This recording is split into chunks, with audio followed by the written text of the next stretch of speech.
이 답안을 8살짜리가 썼다고? 누가 대신 써준 게 틀림없다. 당장 저 아이를 끌어내라! 과거 시험장 한복판이었습니다. 급제자 명단 맨 윗자리, 그러니까 장원의 자리에 오른 이는 뜻밖에도 대감집에서 잔심부름하던 8살 종아이였지요. 붓을 쥔 손은 아직 솜털이 보송했고 물려 입은 옷은 소매가 손끝을 덮었습니다. 대신들은 하나같이 얼굴이 불그락푸르락했지요. 임금은 그 작은 아이를 말없이 내려다보았습니다. 그런데 이 아이가 대체 어떻게 그 자리에 서게 되었는지는 아무도 짐작조차 하지 못했지요. 오늘도 귀한 발걸음 해주셔서 감사합니다. 다정한 응원의 댓글 한마디 남겨주세요. 그럼 지금부터 시작합니다. 옛날 옛적 한양 한복판에 99칸 기와집이 있었습니다. 소슬대문이 어찌나 높은지 지나가던 이도 고개를 젖혀야 그 지붕 끝이 보였지요. 이 집의 주인은 이조판서 명대감이었습니다. 이조판서라 하면 나라의 벼슬자리를 누구에게 줄지 손에 쥔 어른입니다. 그러니 이 집 문턱을 넘어보려는 이들이 아침마다 줄을 섰지요. 그 큰 집 뒤편 다 쓰러져 가는 행랑 한 칸에 두매가 살았습니다. 이제 겨우 8살 난 사내아이였지요. 어미 순덕과 단둘이 이 집 삭시를 하며 겨우 몸을 붙이고 있었습니다. 사랑채에서는 밤마다 등불이 대낮처럼 환했습니다. 비단옷 자락이 스치고 기름진 냄새가 담을 넘었지요. 허나 그 담 하나 넘어 행랑방은 늘 어두웠습니다. 두매의 손은 겨울이면 터서 갈라졌고 밥은 언제나 한 술이 모자랐지요. 그런 두매에게 남다른 버릇이 하나 있었습니다. 바로 담 너머 글방이었지요.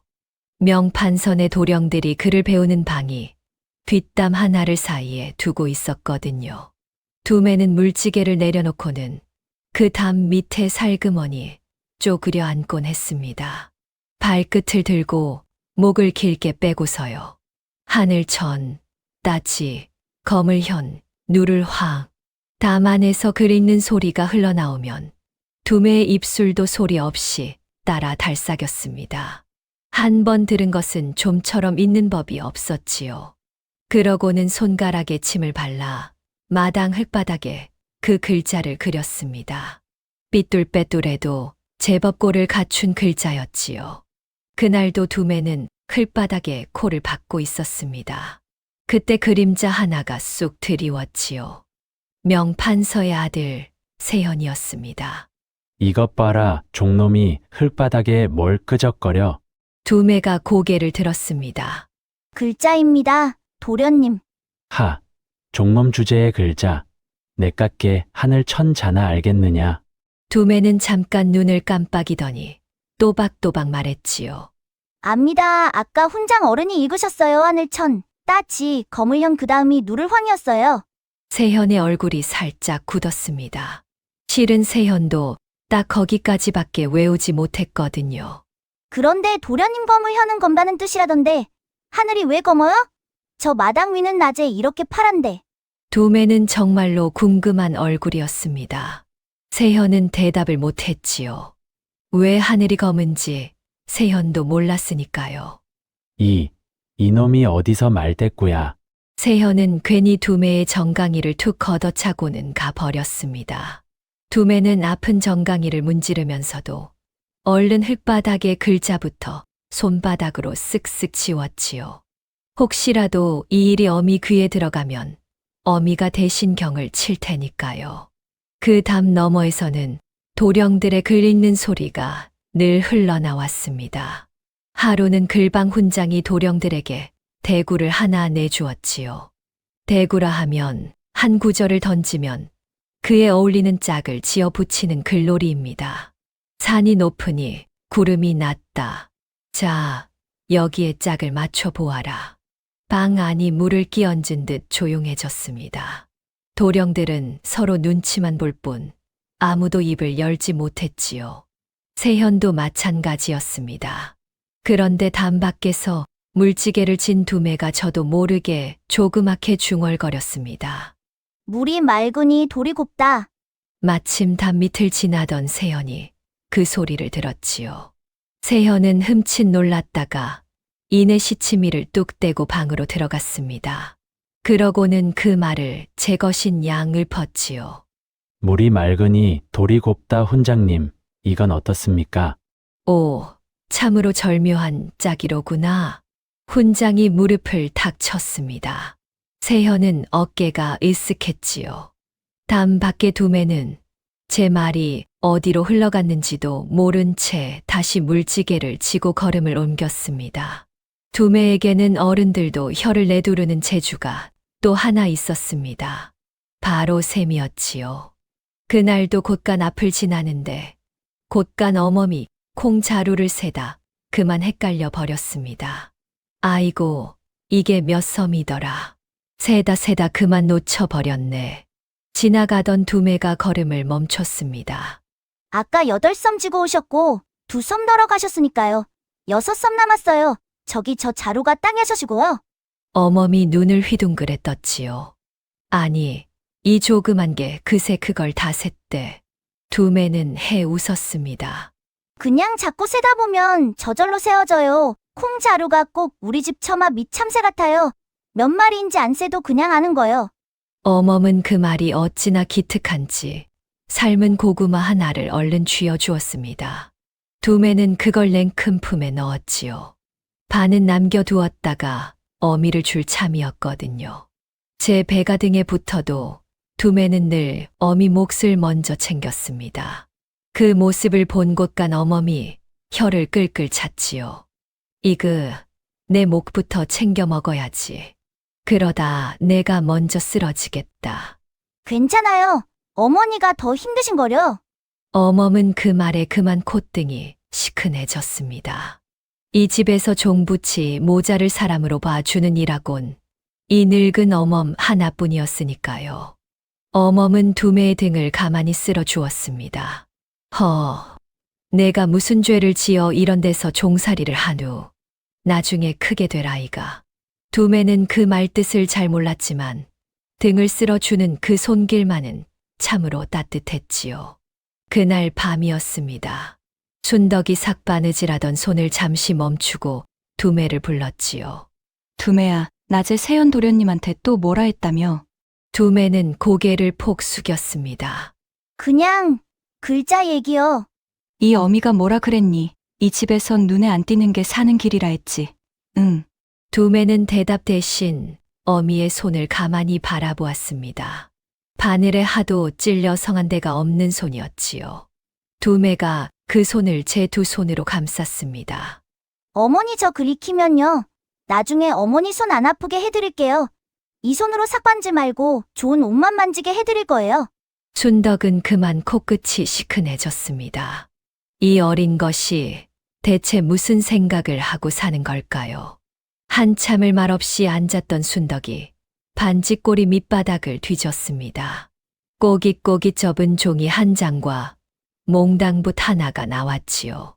죽은 남편이 쓰던 헌붓을 순덕이 남몰래 손질해 둔 것이었습니다. 자, 흙바닥 말고 이제 여기다 쓰렴. 두매의 눈이 커졌습니다. 이거 저 가져도 돼요? 쉿, 아무한테도 보이지 말고 알겠지? 두매는 그 몽당붓을 두 손으로 꼭 쥐었지요. 세상 무엇과도 못 바꿀 보물을 받은 얼굴이었지요. 붓대는 닳고 달아 반질반질했고 끝은 뭉툭했습니다. 허나 두매에게는 그 어떤 옥붓보다 귀했지요. 붓을 쥔 채 두매가 문득 물었습니다. 어머니 제 아버지도 글을 아셨어요? 순덕의 손이 잠깐 멈췄습니다.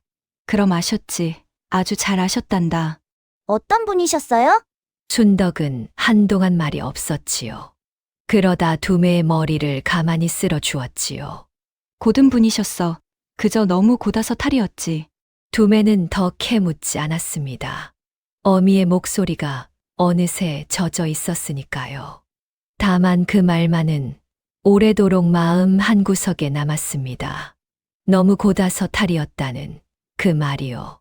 그날 밤 두매는 그 부슬품에 안고서야 겨우 잠이 들었습니다. 며칠 뒤였습니다. 두매가 마을 우물로 물을 기르러 갔을 때였지요. 두레박을 내려놓고 두매는 또 버릇처럼 우물가 흙바닥에 글자를 쓰고 있었습니다. 이번엔 제법 어려운 글자였지요. 담 너머로 주워들은 효자였습니다. 그때 등 뒤에서 낮은 목소리가 들렸습니다. 네, 이놈. 그 획순이 틀렸다. 두매가 놀라 돌아보니 낡은 도포에 헐렁한 갓을 쓴 노인이 서 있었지요. 흰 수염이 가슴까지 내려왔고 눈빛만은 형형했지요. 어디가 틀렸는데요? 효자는 늙을 노가 위에 오고 아들 자가 아래에 온다. 늙은 어버이를 자식이 등에 업은 모양이지 한데 너는 위아래를 바꿔 놓았구나. 두매는 눈을 동그랗게 떴습니다. 그러고는 그 글자를 한참 들여다보더니 배시시 웃었지요. 그럼 저는 이 글자가 제일 좋아요. 어째서? 저도 이 다음에 어머니 업어드릴 거거든요. 꼭 이 글자처럼요. 노인의 눈빛이 흔들렸습니다. 종이의 옷을 입은 아이였지요. 그런데 그 말투가, 그 눈빛이 여느 아이의 것이 아니었습니다. 내 이름이 무엇이냐? 두매는 눈을 깜빡였습니다. 이 마을에 온 지 3년, 누구 하나 제 이름을 물어봐 준 이가 없었거든요. 종놈은 그저 종놈이었지, 이름을 가진 사람이 아니었으니까요. 두매요. 두매라고 해요. 두메라, 깊은 산골이라는 뜻이지. 궁벽한 이름이구나. 어머니가요. 깊은 산속 옹달샘처럼 맑게 살라고 지어주셨대요. 노인은 껄껄 웃었습니다. 그러더니 문득 두매 앞에 쪼그려 앉았지요. 두메야, 내 하나 물음아 그리란 게 대체 누구의 것이라 생각하느냐? 두매는 조금도 망설이지 않았습니다. 그야 양반님들 거지요. 저 같은 종놈이 만지면 큰일 나요. 노인은 천천히 고개를 저었습니다. 아니다. 글은 양반의 것이 아니다. 이치를 깨치는 자가 곧 글의 주인이니라. 두매는 그 말을 알아듣지 못했지요.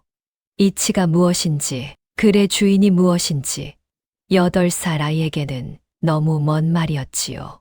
무슨 말인지 잘 모르겠어요. 지금은 몰라도 된다 허나 언젠가 알게 될 게다. 그때가 오면 오늘 이 늙은이의 말을 떠올리게 될 게야. 노인은 그 말을 남기고 지팡이를 짚으며 천천히 걸어갔습니다. 두매는 그 뒷모습을 오래도록 바라보았지요. 그러고는 다시 흙바닥에 효자를 썼습니다. 이번엔 늙을 노를 위해 아들 자를 아래에 틀리지 않게요. 그때 두매는 알지 못했습니다.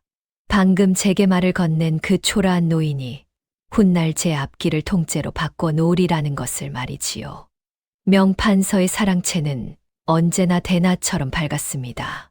그날도 명판서는 아들 세현을 앞에 앉혀놓고 있었지요. 서안 위에는 세현이 지어온 글이 펼쳐져 있었습니다. 명판서의 미간이 점점 좁아졌지요. 이게 17 먹은 놈의 글이란 말이냐? 세현은 고개를 들지 못했습니다. 송구합니다, 아버지.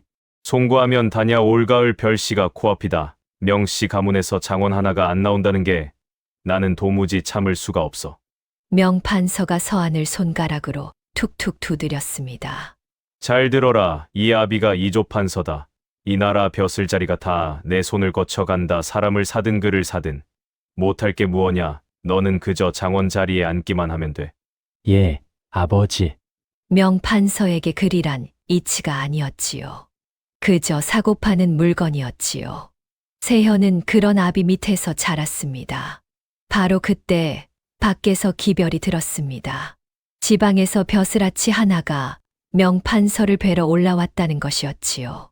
사내는 방에 들어서자마자 넙죽절을 하더니 소매 속에서 묵직한 전대를 꺼내 슬며시 밀어놓았습니다. 대감마님, 이번에 비는 그 자리 하나만 부디 잘 좀 살펴주십시오. 명판서는 전대를 힐끗 내려다보았습니다. 그러고는 껄껄 웃었지요. 허, 이 사람 뜻이 있는 곳에 길이 있는 법이지 걱정 붙들어 매게. 사내는 몇 번이고 허리를 굽히며 물러갔습니다. 명판서는 그 전대를 아무렇지 않게 문갑 속에 넣었지요. 나라의 벼슬자리가 그에게는 곳간의 곡식이나 다름없었습니다. 필요한 자에게 팔고 그 값을 챙기면 그만이었으니까요. 그 광경을 곁에서 지켜본 세연은 아무런 부끄러움도 느끼지 못했습니다. 그저 당연한 일이라 여겼지요. 그런 세연에게는 남모를 골칫거리가 하나 있었습니다. 아무리 붓을 잡아도 글이 도무지 나오질 않는 것이었지요. 그날도 세연은 훈장에게 시 한 수를 지어오라는 숙제를 받고 마당을 할 일 없이 서성이고 있었습니다. 그때였습니다. 우물가 흙바닥에 웬 글귀 하나가 적혀 있었지요. 두매가 남몰래 끄적여 둔 것이었습니다. 세연이 무심코 그것을 읽어 내려갔습니다. 달빛이 우물에 잠겨 물 깃는 이의 손끝에서 부서진다. 세연은 우뚝 멈춰 섰지요. 17 먹은 제가 밤새 짜내도 안 나오는 글이 흙바닥에 아무렇게나 굴러다니고 있었으니까요. 세연은 슬쩍 주위를 살피더니 그 글귀를 얼른 제 종이에 옮겨 적었습니다. 누가 썼는지는 알 바 아니었지요. 이튿날 글방에서 세연은 훈장에게 크게 칭찬을 받았습니다. 오, 이 구절이 참으로 빼어나구나. 내가 이런 글을 다 짓다니. 이제 붓이 트였구나. 예, 뭐 간밤에 문득 떠올라서요. 세현은 어깨를 으쓱했습니다. 그날 이후로 세현은 틈만 나면 두매가 흙바닥에 남긴 글을 훔쳐보았지요. 두매는 그런 줄도 까맣게 모르고 여전히 흙바닥에 제 마음을 적었습니다. 남의 것을 훔치는 자는 따로 있는데 흙바닥의 주인은 아무것도 몰랐던 것이지요. 두매는 그렇게 어른도 쩔쩔매는 이를 조그만 것이 척척 짚어 낼 때가 많았습니다.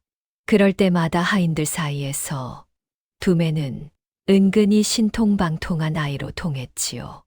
허나 그 소문이 커질수록 순덕의 마음은 도리어 조마조마했습니다. 이 집에서 종의 자식이 눈에 띈다는 건 결코 좋은 일이 아니었으니까요.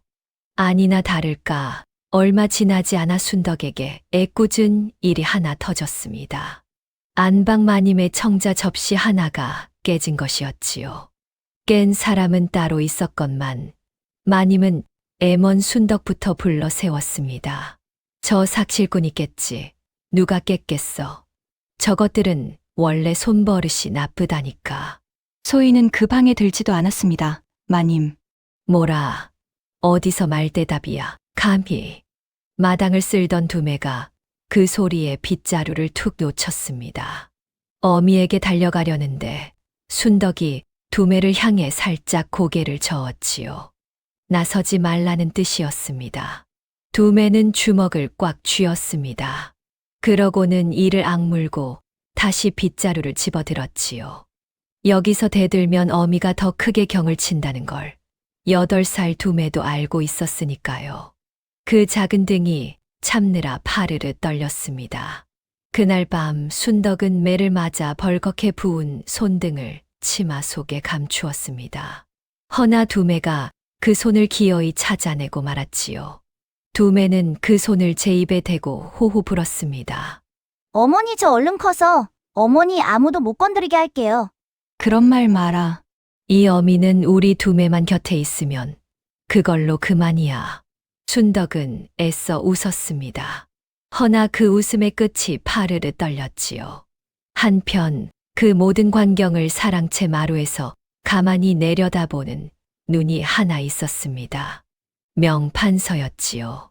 명판서는 순덕 모자를 볼 때마다 여느 종을 보는 것과는 사뭇 다른 눈빛을 했습니다. 무언가를 재고 무언가를 살피는 눈이었지요. 마치 오래 눌러둔 물건이 제자리에 잘 있나 확인하는 사람처럼요. 허나 그 속을 아는 이는 아직 아무도 없었습니다. 며칠이 지나도 순덕의 몸은 좀처럼 낫지 않았습니다. 찬 마루에 오래 쭈그려 삭시를 한 탓에 기어이 자리 보전을 하고 만 것이었지요. 두매는 밤마다 어미 머리맡을 지켰습니다. 이마에 수건을 갈아주고 식은 미음을 조금씩 떠먹였지요. 그러던 어느 밤 순덕이 힘없이 두매의 손을 잡았습니다. 두매야, 저 반다지 밑을 한번 열어보렴. 두매가 반다지 밑바닥을 조심조심 더듬으니 기름 먹인 천에 쌓인 것이 하나 잡혔습니다. 풀어보니 손때가 새까맣게 묻은 헌서책 한 권이었지요. 이게 뭐예요? 어머니? 내 아버지가 남기신 것이다. 두매는 저도 모르게 숨을 죽였습니다. 아버지 이야기가 나온 건 살면서 처음이었거든요. 내 아버지는 그를 참 귀히 여기던 분이셨어. 이 책만은 무슨 일이 있어도 지키라. 그리 이르셨다 잊지 마라. 두매야. 순덕은 딱 거기까지만 말했습니다. 더는 입을 열지 않았지요. 두매도 차마 더 묻지 못했습니다. 어미의 눈가가 어느새 젖어 있었으니까요. 두매는 그 헌서책을 두 손으로 받아들었습니다. 표지를 넘기자 빛바랜 먹 냄새가 훅 끼쳤지요. 얼굴도 기억나지 않는 아버지가 그 냄새 속에 살아있는 것만 같았습니다. 그날 밤부터 두매에게는 새로운 버릇이 하나 더 생겼습니다. 모두가 잠든 깊은 밤, 두매는 호롱불 아래 그 서책을 펼쳤지요. 아버지의 손때를 손끝으로 더듬으며 한자 한자 읽어 나갔습니다.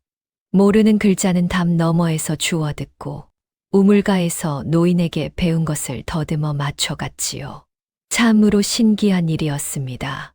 남들은 몇 해를 배워야 겨우 떼는 글을 두매는 마른 땅이 물을 빨아들이듯 익혀갔거든요. 하룻밤에 한 장씩 두매의 세상은 조금씩 넓어졌습니다. 두매는 문득 우물가에서 만난 그 노인이 떠올랐습니다. 글은 양반만의 것이 아니라던 그 말이 이상하게도 자꾸만 가슴 한구석에 남았지요. 뜻은 아직 아리송했지만 그 말을 곱씹을 때마다 어딘가 뜨거워졌습니다. 그 훈장 어른을 다시 한번 찾아뵈어야겠어. 두매는 아버지의 서책을 꼭 끌어안았습니다. 그 노인이라면 하늘이 왜 검은지도 가르쳐 줄 것만 같았거든요. 이튿날 두매는 아버지의 서책을 품에 안고 마을 어귀로 향했습니다. 그 노인이 사는 곳을 수소문한 것이었지요.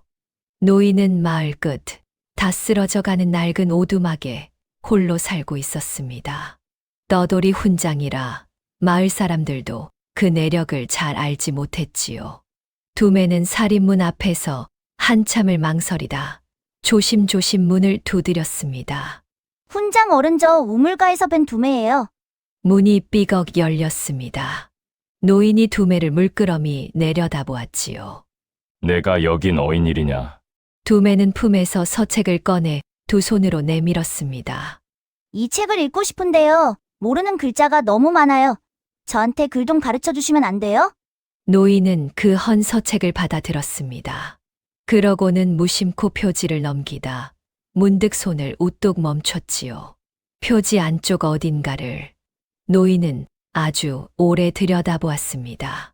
무언가를 알아본 사람의 얼굴이었지요. 허나 노인은 곧 아무 일 없다는 듯 천천히 책장을 덮었습니다. 이 책을 어디서 났느냐? 돌아가신 아버지가 남기신 거래요. 노인은 한동안 말이 없었습니다. 그저 두매를 물끄러미 바라볼 뿐이었지요. 그 눈빛에는 두매가 미처 읽을 수 없는 무언가가 어려 있었습니다. 슬픔 같기도 회한 같기도 한 것이었지요. 좋다. 내 너에게 글을 가르쳐 주마. 두매의 얼굴이 환해졌습니다. 허나 노인은 곧 목소리를 낮췄지요. 대신 한 가지만 약조해라 이 일을. 저 큰 집 사람들이 알게 해선 안 된다. 종놈이 글을 배운다는 걸 그 집이 알면 너도 내 어미도 성치 못할 게야 알겠느냐. 얘 목숨을 걸고라도 지킬게요. 노인은 그 조그만 것에 야무진 대답에 그만 피식 웃고 말았습니다. 그날부터 두매는 남몰래 그 오두막을 드나들었습니다. 물을 기르러 가는 척, 나무를 캐러 가는 척 하면서요. 노인은 엄했지만 가르치는 눈만은 늘 따뜻했지요. 두매는 물 만난 고기 같았습니다. 아니, 그 말로도 부족했지요. 한 번 일러준 것은 좀처럼 되묻는 법이 없었고, 하나를 가르치면 열을 미루어 짚었으니까요. 하루는 노인이 제법 어려운 이치를 하나 물었습니다. 두매야, 나라 다스리는 이치가 무엇이라 보느냐? 임금은 어찌해야 백성을 평쾌하겠느냐? 8살 아이에게는 너무 큰 물음이었지요. 헌데 두매는 잠시 고개를 갸웃하더니 이렇게 답했습니다. 저희 집 부뚜막 같은 거요? 장작을 아래에 고루 깔아야 불이 잘 붙어요. 위에만 잔뜩 쌓으면 것만 타고 밑은 차가워요. 나라도 그런 거 아니에요? 아랫사람이 따뜻해야 위도 안 식을 것 같은데. 노인은 그만 말을 잃었습니다. 부뚜막 장작에서 나라 다스리는 법을 짚어 내는 8살이라니요. 내 이놈, 그 말을 어디서 들었느냐? 그냥 아궁이에 불 때다가 문득 생각났어요. 노인의 눈시울이 붉어졌습니다. 이 아이는 그저 종의 자식으로 흙바닥에 묻어둘 그릇이 아니었지요. 또 하루는 이런 것을 물었습니다. 그럼 두매야 법이란 것은 무엇이라 보느냐? 어찌하여 사람은 법을 지켜야 하느냐? 두매는 처마 끝을 올려다보더니 조그맣게 말했습니다. 법은 처마 밑거미줄 같은 거 아니에요? 거미줄이라? 작은 날벌레는 딱 걸리는데요. 큰 새가 부딪히면 거미줄이 그냥 찢어져요. 새는 훌쩍 날아가 버리고요. 그러니까 법이 힘없는 사람만 걸고 힘센 사람은 그냥 뚫고 지나가면 그건 좀 이상한 거잖아요. 그런 거미줄은 있으나 마나예요. 노인의 얼굴이 순간 딱딱하게 굳었지요.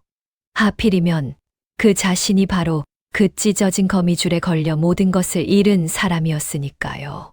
힘 있는 자는 유유히 빠져나가고 고든 자만 걸려들던 세상. 노인은 오래 참았던 한숨을 조용히 내쉬었습니다. 두매는 그 한숨의 뜻을 아직 알지 못했지요. 두매야, 너는 부디 그 큰 새가 되지 마라. 거미줄을 찢는 자가 아니라 거미줄을 바로 고치는 사람이 되어야 한다. 거미줄을 고쳐요? 그래 힘없는 것만 걸리지 않게 촘촘하고 반듯하게 말이다. 언젠가 내가 그 뜻을 알게 될 날이 올 게다. 두매는 무슨 말인지 다 알아듣지는 못했습니다. 허나 개미가 줄지어 제 집을 나르듯 그 말을 마음속 어딘가에 차곡차곡 물어다 쌓았지요. 그 뒤로 두매는 붓을 잡는 손에 더욱 힘이 들어갔습니다. 하루는 노인이 시제를 하나 던졌지요. 오늘은 봄비를 두고 글을 지어 보아라. 남의 것 흉내 내지 말고 내 마음에서 길어 올려서. 두매는 잠시 눈을 감았습니다. 지난 봄 처마 끝에서 뚝뚝 떨어지던 빗방울이 떠올랐지요. 이윽고 두매가 몽당붓을 들어 한자 한자 또박또박 적어 내려갔습니다. 봄비는 소리 없이 내려 언 땅을 먼저 깨우고 낮은 곳부터 적십니다. 노인은 그 글을 읽고 한동안 말을 잊지 못했습니다. 낮은 곳부터 적신다니요. 8살이 제 처지에서 길어 올린 세상 그 누구도 대신 써줄 수 없는 글이었지요. 이 글을 정녕 내가 지었느냐? 얘 방금요 왜요? 뭐가 이상해요? 아니다 하나도 이상치 않다. 다만 이 늙은이가 참으로 오래 살고 볼 일이로구나. 노인은 슬며시 돌아앉아 소매로 눈가를 훔쳤습니다. 두매는 영문을 몰라 눈만 껌뻑였지요. 그렇게 남몰래 글을 익히던 어느 날은 하마터면 큰일이 날 뻔했습니다. 두매가 오두막에서 돌아오는 길에 세현과 딱 마주친 것이었지요. 너 이 시간에 어딜 싸돌아다녀? 두매는 얼른 손에 든 나물 바구니를 들어 보였습니다. 나물 캐 오는 길이에요, 도련님. 세현은 두매를 위아래로 훑어보더니 피코 웃음을 쳤지요. 종놈이 부지런은 하다. 세현이 지나가고 나서야 두매는 참았던 숨을 후 하고 내쉬었습니다. 품속 깊이 숨긴 책이 들킬까 심장이 다 쿵쾅거렸지요. 이날 이후로 두매는 더 조심했습니다. 책은 늘 나물 밑에 깔아 감추고 오두막은 해질 녀긴적이 드문 때만 찾았습니다. 그렇게 두매가 하루하루 글을 익혀가던 어느 무더운 여름날이었지요. 온 장안이 발칵 뒤집혔지요. 대궐에서 커다란 방이 나붙었거든요. 사람들이 방 앞으로 구름처럼 몰려들었습니다. 들으시오. 나라에 큰 경사가 있어 임금께서 특별히 별씨를 여신다 하오. 별씨라 하면 나라에 경사가 있을 때 특별히 여는 과거 시험입니다. 그런데 이번 방에는 여느 과거와는 사뭇 다른 조항이 하나 붙어 있었지요. 나이와 신분을 묻지 않고 재주 있는 자를 널리 구한다. 임금께서 친히 어린 신동까지 살피시겠다고? 글을 읽어 내려가던 이가 눈을 크게 떴습니다. 구경하던 이들이 저마다 웅성거렸지요. 세상에 별씨의 나이 제한이 없다니. 이런 일은 처음일세. 신동이라면 코올리게라도 나와 보라. 이 말 아닌가. 허나 아무리 그렇기로 코 밑에 수염도 안 난 것들이 무얼 하겠나. 허나 저작거리가 술렁인 것과 달리 조정의 대신들은 남몰래 이맛살을 찌푸렸습니다. 반상의 법도가 지엄하거늘 낮고 천한 것에게까지 과장의 문을 열어준다니요. 임금의 이 파격을 사대부들은 못마땅해 했지요. 그 중에서도 명판서가 누구보다 그러했습니다. 모를 일이지. 될 성불은 떡잎은 따로 있다자는가. 임금께서 괜히 이런 방을 내걸었겠나. 이 소식은 명판서 댁에도 곧장 들이닥쳤습니다. 명판서는 세현을 불러 다시 한번 못을 박았지요. 들었느냐? 이번이 바로 그 기회다. 이 별씨에서 반드시 장원을 해야 한다. 무슨 수를 써서라도. 예, 아버지 반드시 그리하겠습니다. 세현은 고개를 숙였습니다. 허나 속으로는 딴 생각을 하고 있었지요. 흘바닥에 굴러다니던 그 글귀들만 잘 긁어 모으면 장원도 어렵지 않으리라고요. 그 무렵 순덕은 자리에서 겨우 몸을 추스르고 다시 삭시를 나갔습니다. 그런데 요즘 들어 두매가 자꾸만 대궐 쪽 하늘을 올려다보는 것이 순덕의 눈에 밟혔지요. 두매야, 너 요새 무슨 딴 생각을 그리 하니? 두매는 흠칫 놀라 고개를 저었습니다. 아, 아니에요. 아무것도요. 순덕은 그런 두매의 머리를 가만히 쓸어주며 나직이 일렀습니다. 얘야 사람은 제 그릇만큼만 바라야 덜 다치는 법이란다. 이 어미는 그저 우리 두매가 다치지 않고 오래오래 곁에 있어 주면 그뿐이야. 두매는 대답 대신 고개만 끄덕였지요. 허나 그 속에서 무언가가 어미의 말과는 자꾸만 다른 쪽으로 자라나고 있었지요. 며칠 뒤 오두막에서였습니다. 노인이 붓을 내려놓고 두매를 지그시 바라보았습니다. 두매야, 이번 별씨에는 나이도 신분도 묻지 않는다더구나. 두매는 붓을 쥔 손을 딱 멈췄지요. 가슴이 쿵 하고 내려앉았지요. 저 같은 게 어떡해요? 재주 있는 자를 널리 구한다 하였다. 재주에 무슨 반상이 있겠느냐. 그래 주인은 이치를 깨친 자라 하지 않았느냐. 두매는 아무 말도 하지 못했습니다. 그저 붓끝만 물끄러미 바라볼 뿐이었지요. 종놈이 과거를 본다니 감히 입 밖에 낼 수도 없는 일이었으니까요. 허나 그날 밤 두매의 작은 가슴 속 불씨는 조금 더 커졌습니다. 두매는 아버지의 서책을 품에 꼭 끌어안고 잠자리에 들었지요. 아직은 이름조차 붙일 수 없는 아주 작은 불씨 하나가 그 안에서 조용히 타오르고 있었습니다. 불씨는 자랐습니다. 허나 그 불씨만큼 두려움도 함께 자랐지요. 며칠 뒤 오두막에서 두매는 붓을 쥐고도 자꾸만 딴 생각에 빠졌습니다. 윤 훈장이 그것을 놓칠 리 없었지요. 두매야 무슨 근심이 그리 깊으냐. 붓끝이 아까부터 헤매는구나. 두매는 한참을 머뭇거리다 조그맣게 입을 열었습니다. 훈장 어른 정말로 저 같은 것도 별시에 나갈 수 있어요? 어째서 못 나간단 말이냐. 저는 종놈이잖아요. 대감마님 댁 종놈이요. 시험장에 발이나 들여놓을 수 있겠어요? 붙잡혀서 메타작이나 안 당하면 다행이지요. 윤 훈장은 붓을 내려놓았습니다. 그러고는 두매의 눈을 똑바로 들여다보았지요. 두매야 방을 다시 읽어보아라. 나이도 신분도 묻지 않는다 하였다. 그 말은 임금께서 친히 하신 말씀이다. 임금의 말이 종이 조각인 줄 아느냐? 그래도요. 재주 있는 자를 구한다 했으면 너는 나갈 자격이 있는 게다 없는 자격을 지어내는 게 아니라 있는 자격을 쓰는 것뿐이야. 두매는 고개를 폭 숙였습니다. 말은 그럴듯했지요. 허나 8배를 종으로 산 아이에게 그 벽은 하늘만큼이나 높았습니다. 그날 밤이었습니다. 두매는 조심스레 어미에게 속을 털어놓았지요. 별씨라는 게 열린다고, 나이도 신분도 안 묻는다고요. 그런데 그 말이 끝나기가 무섭게 순덕의 낯빛이 하얗게 질렸지요. 두매야 그 말 다시는 입에 담지 마라. 어머니?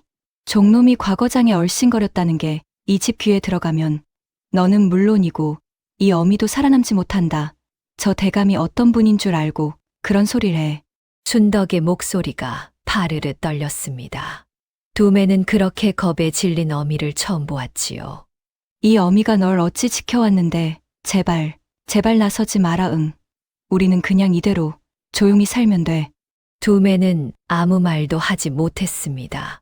어미의 두려움이 너무나 컸으니까요. 그날 밤 두매는 몽당붓을 만지작거리며 오래도록 잠을 이루지 못했습니다.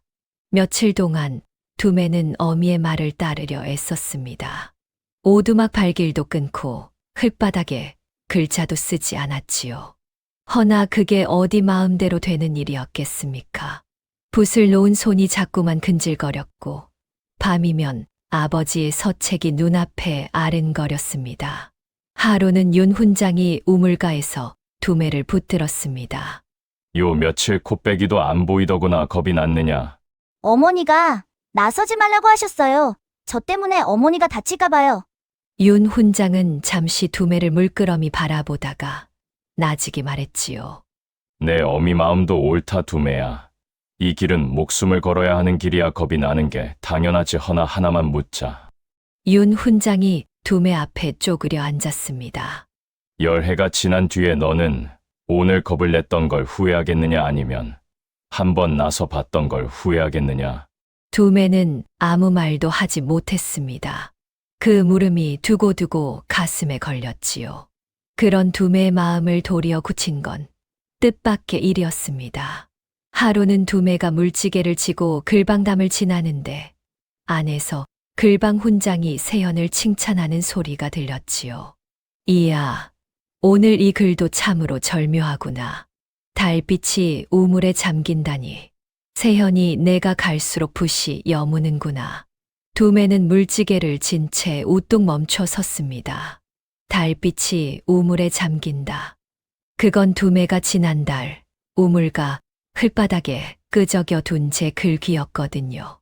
두매는 가슴이 서늘해졌습니다. 화가 나서가 아니었지요. 그저 이상했습니다. 제가 지은 글은 종놈이 지었다고 흙바닥에 묻히는데 똑같은 글이 도련님 입에서 나오면 절묘한 글이 되는 것이요. 그날 밤 두매는 몽당붓을 오래도록 들여다보았습니다.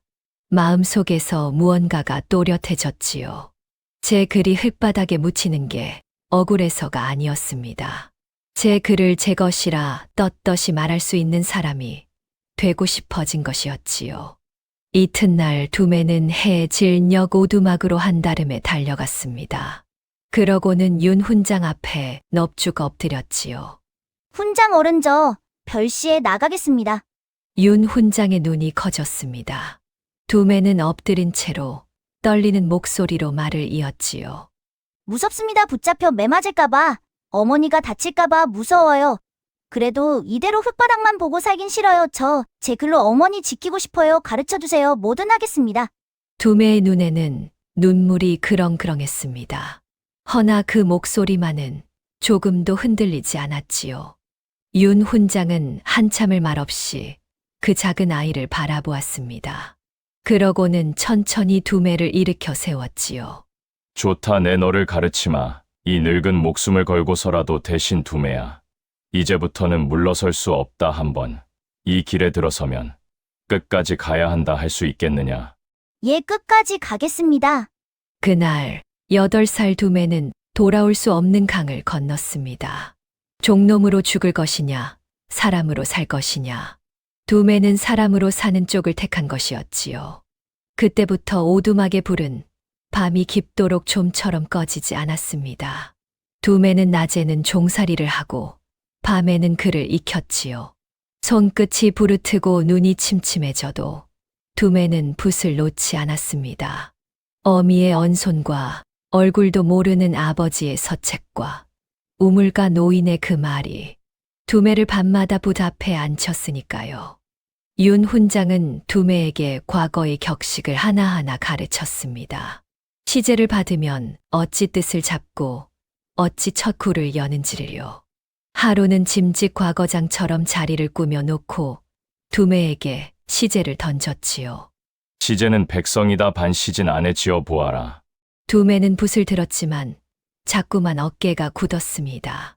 그 많은 사람들 앞에서 지어야 한다 생각하니 글이 도무지 나오질 않았지요.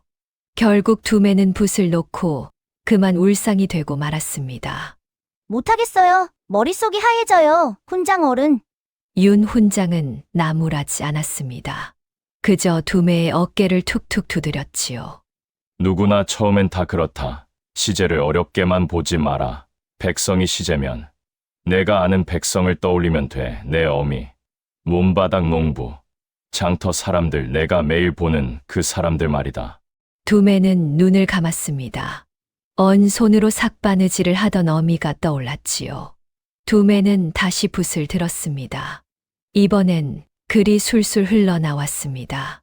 윤 훈장은 그 글을 읽고 빙그레 웃었지요. 그래, 글은 머리로 억지로 짜내는 게 아니라 가슴으로 길어 올리는 게다. 너는 그걸 아는 아이야. 그렇게 두매는 낮과 밤을 통째로 태우며 살았습니다. 새벽부터 물을 깃고 마당을 쓸고 온종일 심부름을 다녔지요. 밤이 되어서야 겨우 붓을 잡을 수 있었습니다. 눈꺼풀이 천근만근 내려앉아도 두매는 제 허벅지를 꼬집어가며 서책을 읽었지요. 그런 두매를 곧간 어멈마는 진작부터 편들어 주었습니다. 하루는 어멈이 두매에게 주먹밥을 슬쩍 쥐어주며 나직이 말했지요. 얘야, 나는 무식해서 그리야 모른다만 너같이 야무진 아이가 흘바닥에서 늙는 건 하늘도 아까워할 게다. 어멈. 이 늙은이가 살아보니 그렇더라. 세상이 암만 모질어도 될 놈은 기어이 되더라고. 너는 될 놈이야. 그러니 딴 건 몰라도 몸조심만 해라. 응? 두매는 그 주먹밥을 두 손으로 꼭 쥐었습니다. 코끝이 시큰해졌지요. 온 세상이 등을 돌린 것만 같다가도 이렇게 슬며시 손 내밀어 주는 이가 있었으니까요. 어멈, 저 나중에 잘 되면요. 어멈 고구마 실컷 사드릴게요. 허허, 그래. 이 늙은이가 그때까지 살아 있어야 할 텐데. 어멈은 두매의 등을 쓸어 주었습니다. 두매는 그 주먹밥을 오물오물 먹으며 다시 붓을 잡을 힘을 얻었지요. 별시가 열릴 날은 하루하루 다가오고 있었습니다. 두매는 밤마다 손가락으로 남은 날을 꼽아보았지요. 하루가 줄어들 때마다 설렘 반 두려움 반이었습니다. 훈장 어른 별신날엔 사람이 얼마나 많이 와요? 온 나라에 내로라 하는 선비들이 다 모이지. 구름대처럼 말이다. 두매는 마른 침을 꼴깍 삼켰습니다. 그 많은 사람들 틈에 낀 제 모습을 상상하니 벌써부터 오금이 저렸지요. 허나 두매는 이제 물러설 마음이 조금도 없었습니다. 어미의 언손을 떠올릴 때마다 그 각오는 오히려 더 단단해졌으니까요. 그 무렵 순덕은 두매가 밤마다 어딘가를 다녀오는 걸 어렴풋이 눈치채고 있었습니다. 새벽녘에 살그머니 들어와 눕는 아들의 옷섭에서 은은한 먹 냄새가 났으니까요. 하루는 순덕이 잠든 척 누웠다가 두매가 품에서 서책을 꺼내 펼치는 걸 보고 말았습니다. 순덕의 가슴이 철렁 내려앉았지요. 허나 순덕은 끝내 아무 말도 하지 않았습니다. 그저 돌아 누워 소리 없이 눈물을 훔쳤을 뿐이지요. 말리자니 아들의 눈빛이 너무나 간절했고 두자니 그 끝이 너무나 무서웠습니다. 어미의 마음은 그렇게 밤마다 두 갈래로 찢어졌지요. 그저 아들이 무사하기만을 순덕은 어둠 속에서 빌고 또 빌 뿐이었습니다. 별시까지는 아직 여러 달이 남아 있었습니다. 그동안 두매는 오두막에서 살다시피 했지요. 몸은 고단했지만 두매의 눈은 날이 갈수록 형형하게 빛났습니다. 윤 훈장은 그런 두매를 친자식처럼 여겼습니다. 하루는 두매에게 따뜻한 조밥 한 그릇을 내밀었지요. 많이 먹어라. 배가 든든해야 글도 드는 법이다. 두매는 그 밥을 먹다 말고 문득 물었습니다. 훈장 어른은요? 어쩌다 이런 산골에 혼자 사세요? 글을 이렇게 많이 하시는데. 윤 훈장의 손이 잠깐 멈췄습니다. 그러고는 씁쓸하게 웃었지요. 세상에는 말이다. 고든 소리를 하다가 자리를 잃는 사람이 있다. 나도 그런 축이지. 고든 소리를 했는데 왜 자리를 잃어요? 그럼 상을 줘야지요. 그러게 말이다. 상을 줘야 할 세상이 벌을 주기도 하지. 윤 훈장은 두매의 머리를 가만히 쓸어 주었습니다. 나는 자리는 잃었어도 고든 것만은 굽히지 않았다. 사람이 가진 걸 다 빼앗겨도 그것만은 제 손으로 내려놓지 않으면 뺏기지 않는 게야. 너도 그거 하나는 꼭 쥐고 살아라. 두매는 그 말을 마음 깊이 새겼습니다. 고든 소리를 하다 산골로 밀려난 노인, 얼굴도 모르는 아버지도 너무 고다서 탈이었다 했지요. 두매는 그 둘이 어쩐지 닮았다고 생각했습니다. 허나 그때는 그 생각이 얼마나 가까이 진실에 닿아 있는지 알지 못했지요. 또 하루는 윤 훈장이 두매에게 짐짓 어려운 시제를 냈습니다. 두매가 막힘없이 글을 지어내자 윤 훈장은 붓을 놓고 두매를 지그시 보았지요. 두매야, 내 하나 일로 두마 언젠가 내 글을 두고 내가 짓지 않았다고 우기는 자가 반드시 나타날 게다. 왜요? 제가 지은 건데요. 세상이 그렇단다. 천한 자가 귀한 글을 지으면 사람들은 그 재주를 의심하기 전에 먼저 그 신분을 의심하지. 종놈이 이런 글을 지었을 리 없다고 말이다. 그럴 땐 어찌해야 하는 줄 아느냐? 두매는 고개를 저었습니다. 윤 훈장이 두매의 손에 붓을 쥐어 주었지요. 그 자리에서 다시 지어 보이면 된다. 재주는 숨길 수도 빼앗을 수도 없어. 붓을 쥐어주고 지제를 던지면 진짜와 가짜는 그 자리에서 갈리는 법이다. 그러니 두매야, 무가 내 글을 의심하거든 겁먹지 말고 붓을 들어라. 붓이 내 결백을 증명해 줄 게다. 예, 붓을 들겠습니다. 두매는 그 말뜻을 온전히는 알지 못했습니다. 허나 그날의 그 말이 훗날 두매의 목숨을 구하게 되리라는 것을 그때는 아무도 알지 못했지요. 그렇게 스승과 제자는 서로에게 하나뿐인 사람이 되어 갔습니다. 하루는 윤 훈장이 곧불이 들어 며칠을 알아누웠지요. 두매는 종살이 틈틈이 오두막을 찾아 손수 죽을 쑤어다 먹였습니다. 훈장 어른 이거 드시고 얼른 나오셔야 해요. 저 아직 배울 게 산더미인데요. 윤 훈장은 그 죽을 받아 먹으며 자꾸만 눈시울을 붉혔습니다. 자식도 없이 산골로 밀려나 홀로 늙어가던 노인에게 두매는 어느새 손주 같은 아이가 되어 있었으니까요. 두매야, 이 늙은이가 너를 만난 게 산골로 쫓겨난 뒤로 가장 잘한 일이지 싶다. 그런 말씀 마세요. 훈장 어른 안 계셨으면 저는 아직도 흙바닥만 파고 있었을 거예요. 두 사람은 마주보며 웃었습니다. 피 한 방울 섞이지 않았어도 그 정마는 여느 혈육보다 깊었지요. 두매에게 윤 훈장은 아버지 같은 스승이었고 윤 훈장에게 두매는 하늘이 늙음하게 보내준 선물이었습니다. 그렇게 두매의 재주는 하루가 다르게 여물어 갔습니다. 그리고 그 재주는 이제 좁은 오두막 안에만 머물지 않았지요. 어느 날이었습니다. 심부름길에 객점 앞을 지날 때였지요. 마침 한양으로 올라가던 선비 하나가 평상에 앉아 골똘히 무언가를 궁리하고 있었지요. 낡은 부채를 든 그 선비는 혼잣말로 중얼거렸습니다. 이 대구를 며칠째 못 맞추겠구먼. 천리 길도 한 걸음부터라. 여기 걸맞은 짝이 도무지 떠오르질 않네. 지나가던 두매가 저도 모르게 걸음을 멈췄습니다.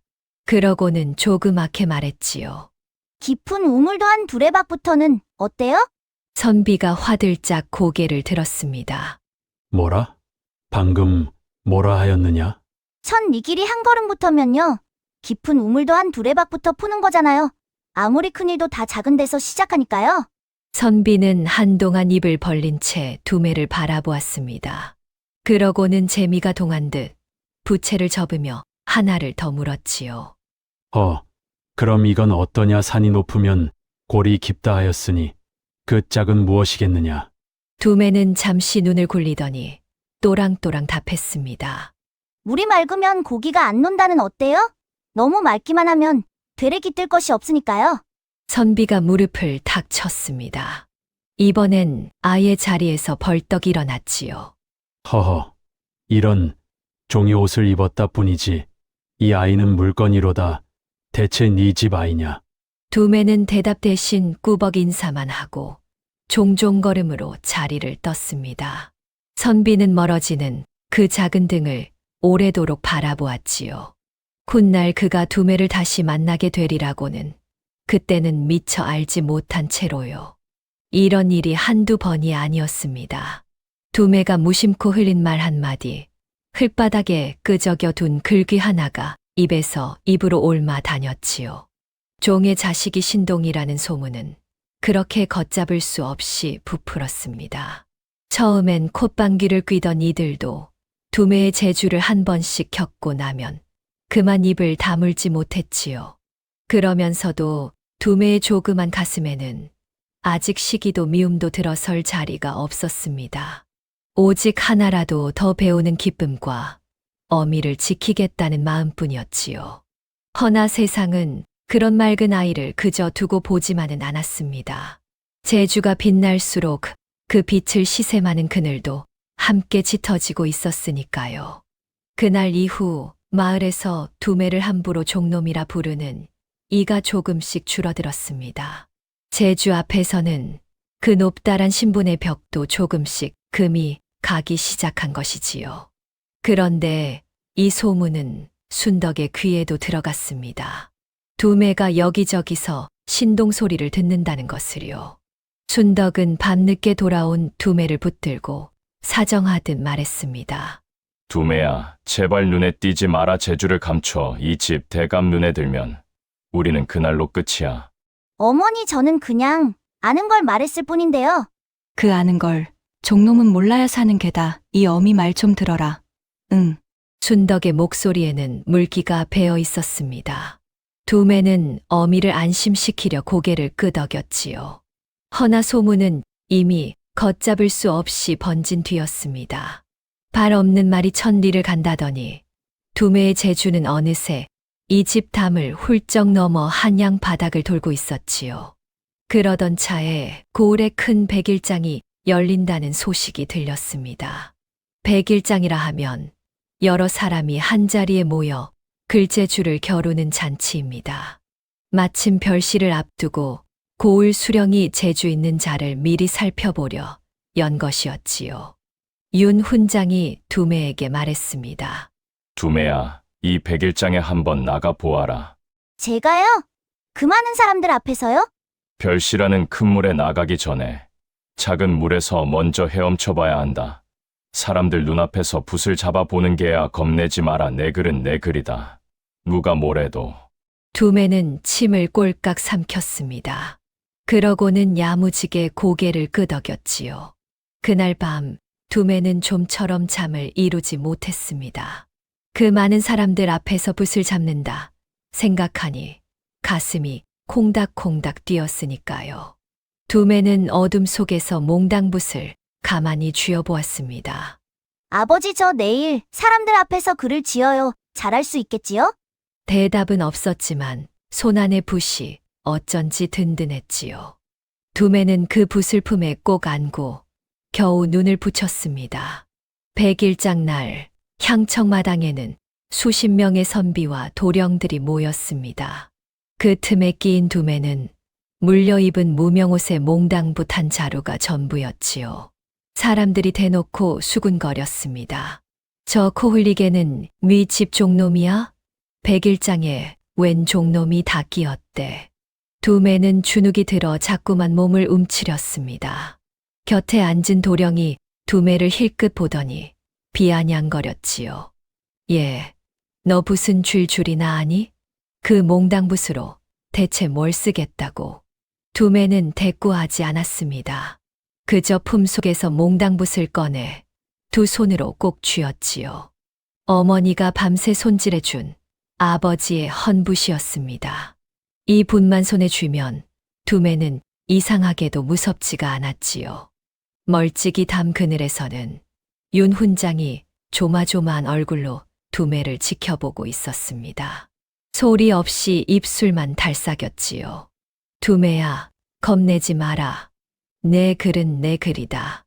이윽고 수령이 시제를 내걸었습니다. 바로 가뭄 끝에 비었지요. 선비들이 저마다 붓을 놀리는 동안 두매도 몽당붓을 들었습니다. 지난 여름 쩍쩍 갈라진 논바닥과 하늘만 올려다보던 농부들의 얼굴이 떠올랐지요. 두매는 제가 본 것을, 제가 느낀 것을 그대로 종이에 옮겨 적었습니다. 이윽고 글이 다 거치고 수령이 글을 하나하나 읽어 나갔습니다.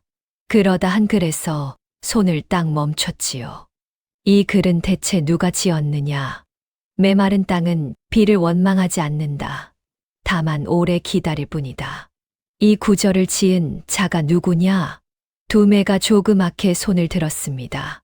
순간 마당이 발칵 뒤집혔지요. 저 종놈이 지었다고? 말도 안 돼. 누가 대신 써준 게 틀림없어. 수령이 두매를 앞으로 불러냈습니다. 그러고는 미심쩍은 눈으로 그 자리에서 새 시제를 던졌지요. 정녕 내가 지었다면 지금 이 자리에서 다시 지어보아라.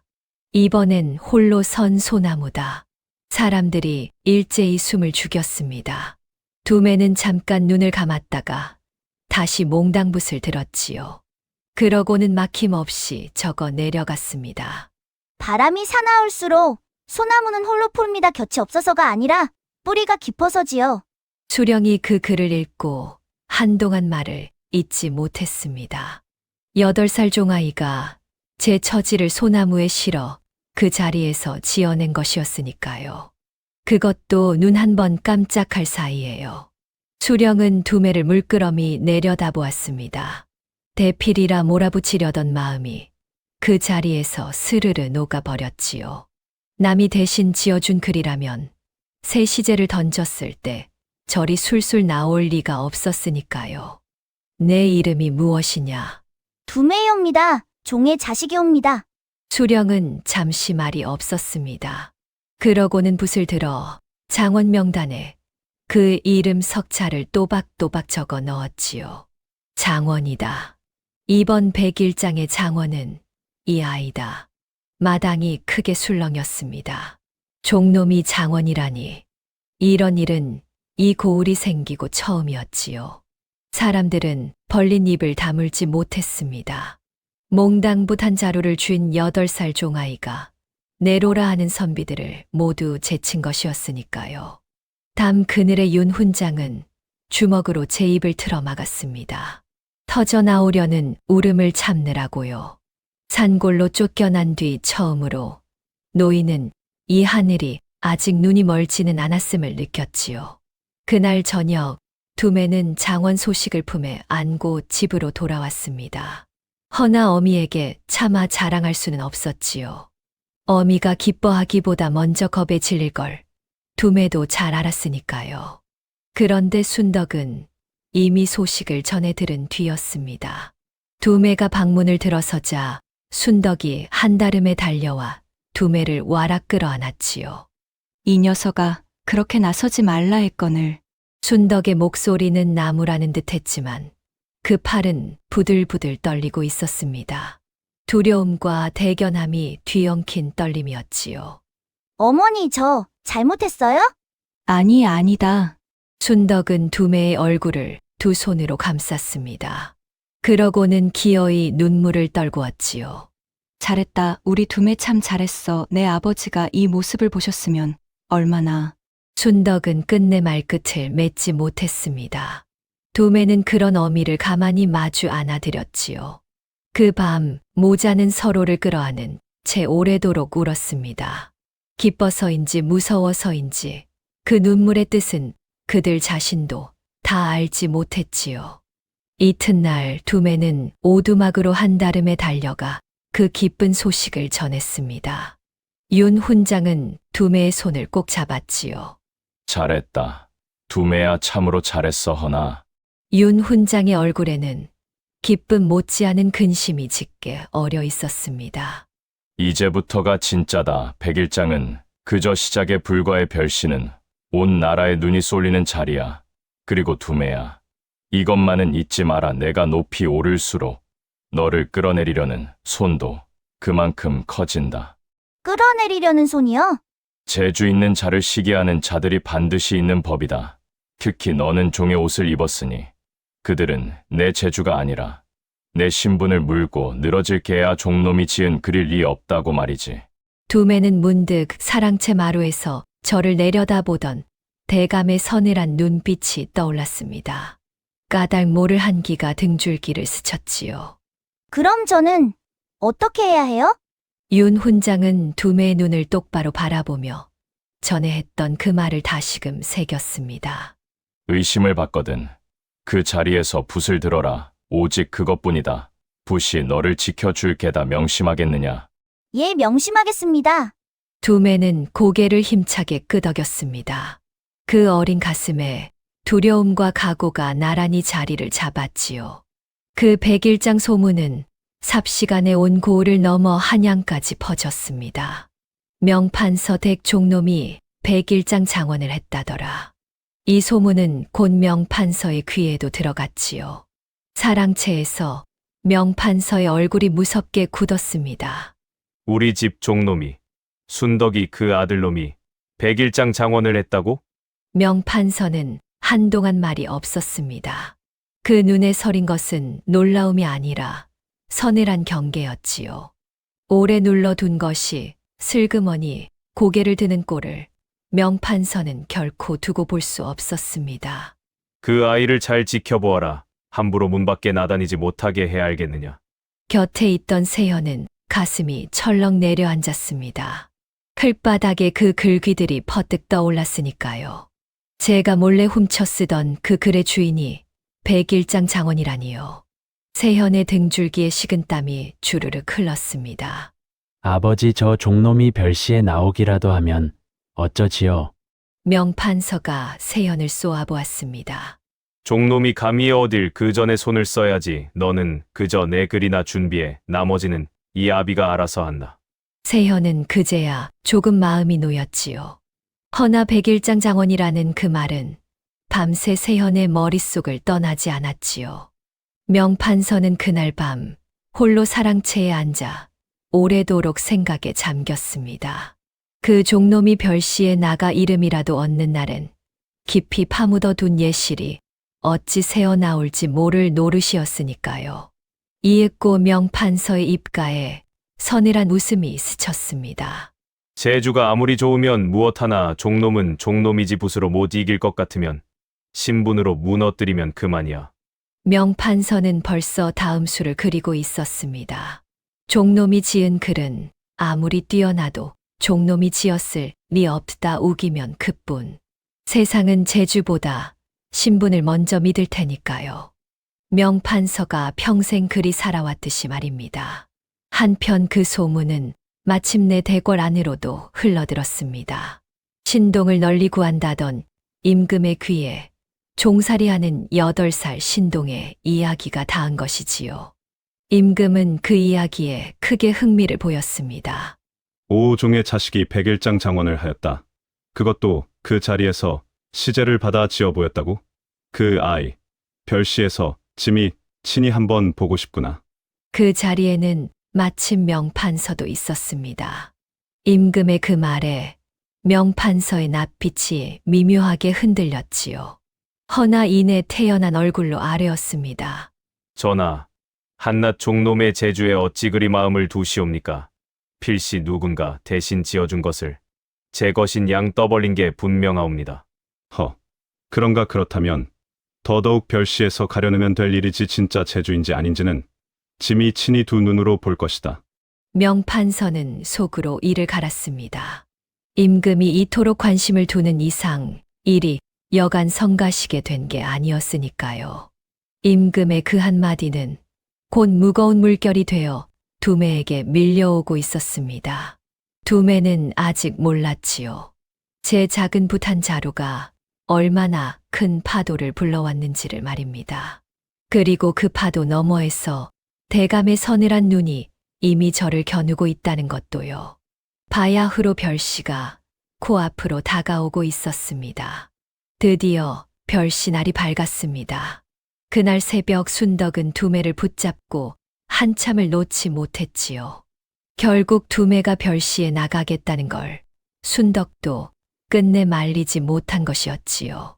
말린다고 될 아이가 아니라는 걸 어미가 누구보다 잘 알았으니까요.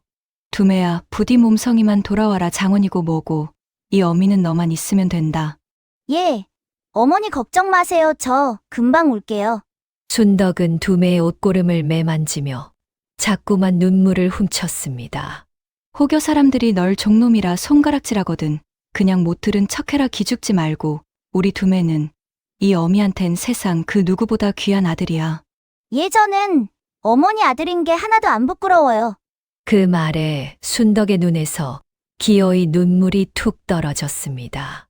두매는 아버지의 서책과 몽당붓을 품에 챙겼지요. 그것들이 있어야 마음이 든든했으니까요.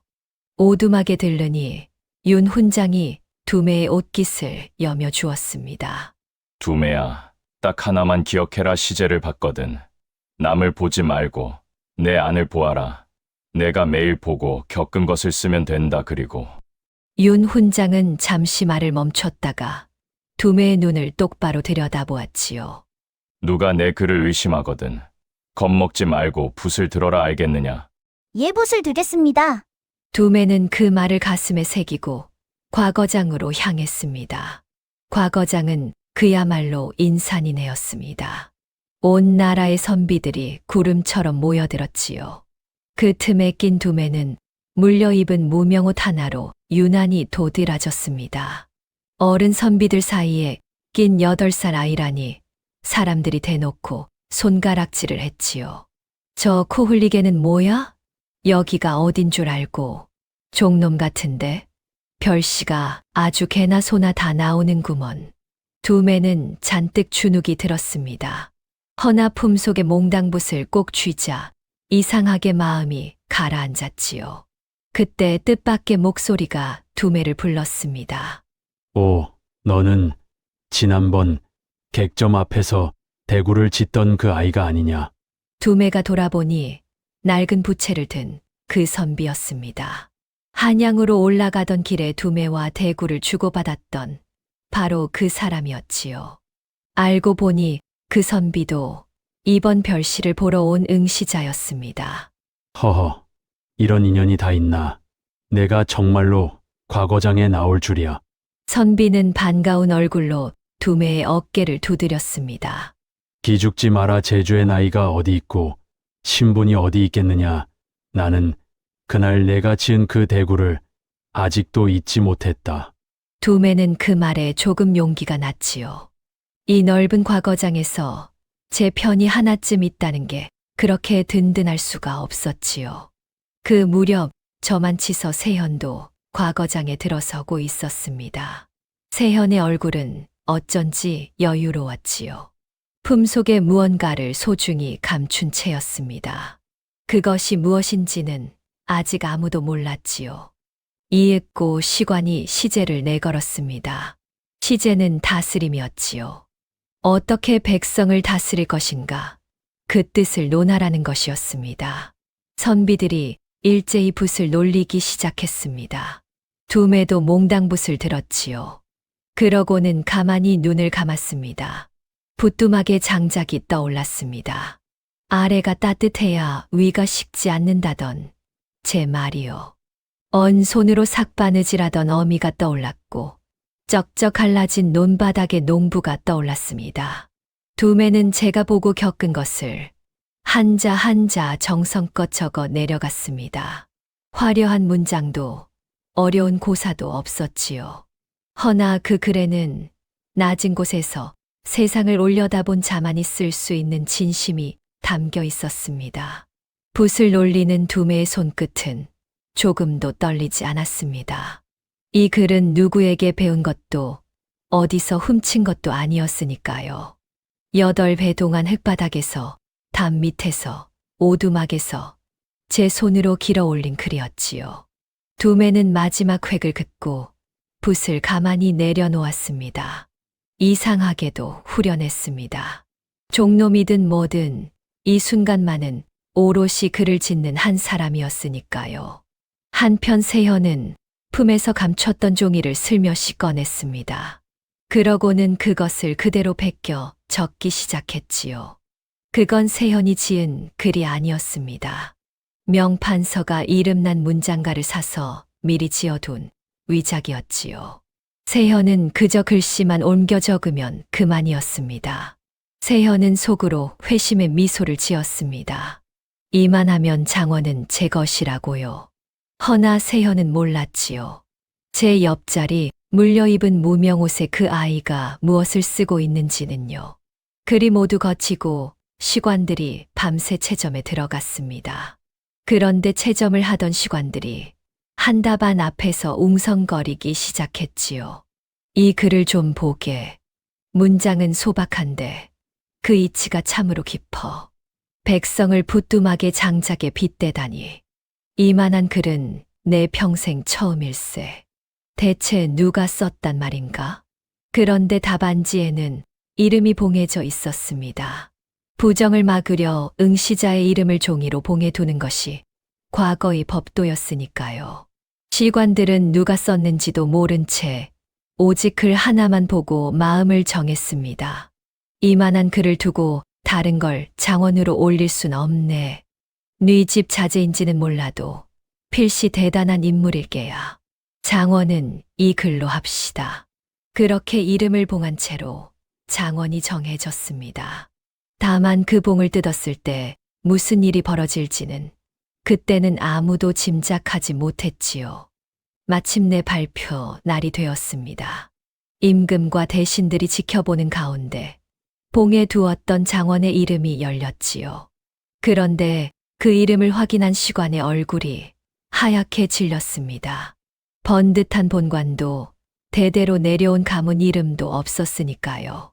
그 자리엔 삐뚤빼뚤한 아이 글씨로 눌러쓴 소속 한 줄만 덩그러니 적혀 있었지요.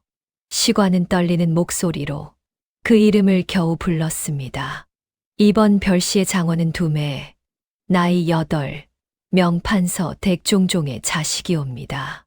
과거장이 발칵 뒤집혔습니다. 대신들이 저마다 자리를 박차고 일어섰지요. 종놈이 장원이라니 이게 대체 무슨 해괴한 일이냐? 필시 무슨 농간이 있을 것이다. 두매는 얼떨떨한 얼굴로 앞으로 나아갔습니다. 그 작은 몸에 온 조정의 눈이 쏠렸지요. 바로 그때였습니다. 명판서가 앞으로 썩 나섰습니다. 전하, 이는 필시 대필이옵니다. 좌중이 크게 술렁였지요. 명판서는 두매를 손가락질하며 목소리를 높였지요. 생각해 보시옵소서 8살 먹은 종놈이 어찌 이런 글을 짓는단 말입니까? 글이란 10년, 20년을 갈고 닦아야 겨우 트이는 것이거늘 이건 누군가 대신 지어준 것을 저 아이가 베껴낸 것이 분명하옵니다. 종놈은 종놈일 뿐이옵니다. 하늘이 두 쪽 나도 종의 자식이 이런 명문을 지을 수는 없사옵니다. 대신들이 올소하며 맞장구를 쳤습니다. 두매의 답안에는 흠이 없었지요. 필적도 처음부터 끝까지 한 사람의 것이었습니다. 허나 명판서는 글의 흠이 아니라 두매의 신분을 물고 늘어진 것이었습니다. 종놈이 지었을 리 없다는 그 한마디로요. 그 자리에 있던 한 늙은 시관이 조심스레 입을 열었습니다. 허나 대감, 이 아이의 답안은 필적이 처음부터 끝까지 한결같사옵니다. 대필이라면 어딘가 이어붙인 흔적이라도 있어야 하거늘. 시관은 잠자코 있으시오. 종놈이 명문을 짓는 걸 여태 어디서 보았단 말이오. 세상 이치가 그렇지 않다는 걸 어찌 그리 모르시오. 명판서의 서슬에 늙은 시관은 그만 입을 다물고 말았습니다. 명판서의 권세 앞에서는 바른 말 한마디 꺼내기가 그리도 어려웠지요. 두매는 억울했습니다. 제가 지은 글인데 제가 지었다는 말조차 믿어주지 않으니까요. 소인이 지었사옵니다. 정말로 소인이 지은 글이옵니다. 닥쳐라. 감히 어느 안전이라고 종놈이 주둥이를 놀리느냐. 명판서의 호통에 두매는 그만 입을 다물고 말았습니다. 그때 두매를 아는 그 객점 선비가 참다 못해 나섰습니다. 전하, 소인이 아뢰옵니다. 저 아이는 진짜 재주를 지녔사옵니다. 소인이 한양 오는 길에 저 아이가 즉석에서 대구를 짓는 것을 이 두 눈으로 똑똑히 보았사옵니다. 네 이놈. 한나 등시자가 감히 어디서 입을 놀리느냐. 종놈과 한통속 이렸다. 명판서가 불호령을 내리자 선비도 더는 말을 잊지 못했지요. 명판서의 권세가 그만큼 하늘을 찔렀으니까요. 두매는 저를 위해 나서준 그 선비를 보며 눈물이 핑 돌았습니다. 허나 이 자리에선 아무리 진실을 외쳐도 소용이 없었지요. 종놈이라는 그 한마디가 모든 걸 덮어버렸으니까요. 임금이 그 광경을 말없이 지켜보고 있었습니다. 이윽고 임금이 무겁게 입을 열었지요. 시끄럽다 대필이라 명판서. 경의 말도 일리가 있다. 두매의 가슴이 철렁 내려앉았습니다. 허나 저 아이의 말도 들어봐야 하지 않겠는가. 대필인지 아닌지 가려낼 방도가 아주 없는 것도 아니고 말이다. 임금의 눈이 두매에게로 향했습니다. 무언가를 가늠하는 눈빛이었지요. 오늘은 밤이 깊었으니 이 일은 뒤로 미룬다. 저 아이를 함부로 하지 말고 따로 두어라. 짐이 친히 가려낼 것이다. 명판서의 얼굴이 굳었습니다. 일이 제 뜻대로만 흘러가지는 않았으니까요. 명판서는 속으로 이를 갈았습니다. 임금이 친히 나서기 전에 저 종놈의 입부터 막아야 했지요. 어떤 수를 써서라도 말입니다. 그날 밤 대궐 밖으로 나온 명판서의 눈은 살기로 번들거렸습니다. 곁에 하수인이 조심스레 물었지요. 대감마님, 저 아이를 어찌할깝쇼? 어찌하긴 임금이 친실을 열기 전에 저 아이가 스스로 대피를 자백하게 만들면 그만이다. 방법이야 얼마든지 있지. 명판서의 입가에 소름 끼치는 웃음이 걸렸습니다. 두매를 무너뜨릴 방도가 그의 머릿속에서 하나둘 그려지고 있었지요. 두매는 그렇게 대궐 한 구석에 갇힌 채 밤을 맞았습니다. 장원을 하고도 죄인처럼요. 그날 밤 명판서는 은밀히 사람을 풀었습니다. 두매가 대체 어디서 글을 배웠는지 그 뒤를 캐게 한 것이었지요. 오래지 않아 밀정이 소식을 물어왔습니다. 대감마님, 그 종놈이 마을어기 오두막을 드나들었다 하옵니다. 웬 늙은 훈장에게서 글을 배웠다는데 명판서가 눈을 번뜩였습니다. 늙은 훈장이라 그자가 대체 누구더냐. 밀정이 그 훈장의 내력을 아뢰자 명판서의 입가에 서늘한 웃음이 번졌지요. 그 늙은이가 누구인지 명판서는 대번에 알아보았으니까요. 10년 전 제 손으로 조정해서 몰아낸 자였지요. 허나 그 이름은 아직 밝힐 때가 아니었습니다. 됐다. 그자가 대피를 했다고 소문을 내라. 종놈이 지은 게 아니라 그 늙은이가 대신 지어준 거라고. 그리고 명판서의 목소리가 한층 낮아졌습니다. 그 종놈의 어미를 잡아들여라. 자식이 순순히 입을 열게 하려면 어미만 한 게 없지. 명판서는 벌써 다음 수를 다 그려놓고 있었지요. 소문이란 참으로 무서운 것이지요. 대필이라는 말 한마디가 저작거리에 퍼지자 어제까지 두매를 신동이라 칭송하던 입들이 오늘은 종놈이 감히 조정을 속였다며 손가락질을 했습니다. 세상 인심이란 게 원래 그렇게 얄팍했지요. 이튿날 명판서의 하수인들이 두매를 찾아왔습니다. 그들은 다짜고짜 두매의 품을 뒤졌지요. 두매가 늘 품고 다니는 그 헌 서책을 빼앗으려는 것이었습니다. 안 돼요. 이것만은 안 돼요. 두매는 서책을 끌어안고 몸을 잔뜩 웅크렸습니다. 하수인들이 두매를 발로 차고 매질을 했지요. 여린 등짝에 매가 떨어질 때마다 두매는 이를 악물었습니다. 허나 서책을 끌어안은 팔만은 끝내 풀지 않았지요. 이 자식이 순순히 내놓지 못해. 싫어요. 죽어도 안 나요. 이건 우리 아버지가 남기신 거란 말이에요. 두매는 매질에도 굴하지 않았습니다. 그 작은 몸을 서책 위로 둥글게 말고 그저 버티고 또 버텼지요. 차라리 절 때리세요. 이것만은 안 돼요. 정말. 결국 하수인 하나가 두매를 거칠게 밀치고 서책을 억지로 낚아챘습니다. 두매는 흙바닥에 나뒹굴었지요. 하수인은 책장을 대충 훑어보더니 코웃음을 쳤습니다. 뭐야, 이거. 글자나 끄적여 놓은 낡은 잡동산이잖아. 종놈 자식이 이딴 걸 뭐라고 끼고 사누. 하수인은 그 서책을 두매 앞에 툭 내던졌습니다. 종놈의 낡은 책 따위 훔쳐갈 값어치도 없다는 투였지요. 하수인들은 그렇게 시시덕거리며 물러갔습니다. 바닥에 떨어진 서책을 두매가 얼른 주워 품에 끌어안았습니다. 피멍이 든 몸으로요. 저들은 끝내 몰랐지요. 그 하찮아 보이는 책 표지 안쪽에 무엇이 숨어 있는지는요. 두매에게 그 책은 얼굴도 모르는 아버지가 그 안에 살아 숨 쉬는 것만 같은 물건이었습니다. 그런데 절망은 거기서 끝이 아니었습니다. 명판서가 기어이 순덕을 잡아들인 것이었지요. 두매가 소식을 듣고 달려갔을 때 순덕은 이미 관아 옥에 갇힌 뒤였습니다. 어머니! 어머니! 두매야 괜찮다. 이 어미는 괜찮아. 너는 절대 굽히지 마라. 내 글은 내 글이야, 알았지? 순덕은 옥살 틈으로 두매의 손을 잡았습니다. 그 손이 파르르 떨렸지요. 매를 맞았는지 순덕의 얼굴엔 시퍼런 멍이 들어 있었습니다. 두매는 눈물이 왈칵 쏟아졌습니다. 어머니 저 때문에 어머니가. 쉰 내 탓이 아니다. 하나도 내 탓이 아니야. 이 어미는 우리 두매가 자랑스럽다. 그 하나면 됐어. 순덕은 옥살 사이로 손을 뻗어 두매의 눈물을 닦아 주었지요. 그 손길이 오히려 두매의 가슴을 더 미어지게 했지요.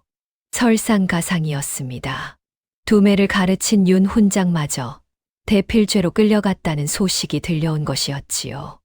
명판서가 퍼뜨린 소문 그대로 그 늙은 훈장이 두매의 글을 대신 지었다는 누명을 씌운 것이었습니다. 어미도 스승도 모두 두매 때문에 옥에 갇혔습니다. 두매가 장원만 하지 않았어도 없었을 일이었지요. 두매는 무너져 내렸습니다. 세상 모든 것이 그 작은 어깨를 짓누르는 것만 같았습니다. 그날 명판서가 직접 두매를 찾아왔지요. 그러고는 서늘한 목소리로 속삭였지요. 얘야 잘 들어라. 내가 내일 아침 스스로 대피를 자백하면 내 어미도 그 늙은 훈장도 살려주마허나 끝까지 버티면. 명판서가 두매의 턱을 손끝으로 치켜들었습니다. 내 어미가 옥에서 어찌 될지 나도 장담은 못한다. 두매의 온몸이 얼어붙었습니다. 어미를 살리려면 제 재주를 제 손으로 부정해야 했지요. 제가 지은 글을 제가 안 지었다고 거짓말을 해야 했습니다. 왜 저희한테 이러세요? 저희가 뭘 그렇게 잘못했다고요? 잘못. 너희 모자는 그저 살아있는 것만으로도 눈에 가시다 더 알 것 없다. 내일 아침까지 답을 다오. 명판서는 그 말만 남기고 사라졌습니다. 두매는 그 자리에 털썩 주저앉았지요. 그날 밤 두매는 홀로 찬 흙바닥에 웅크려 있었습니다. 대궐 한 구석 아무도 없는 골방이었지요.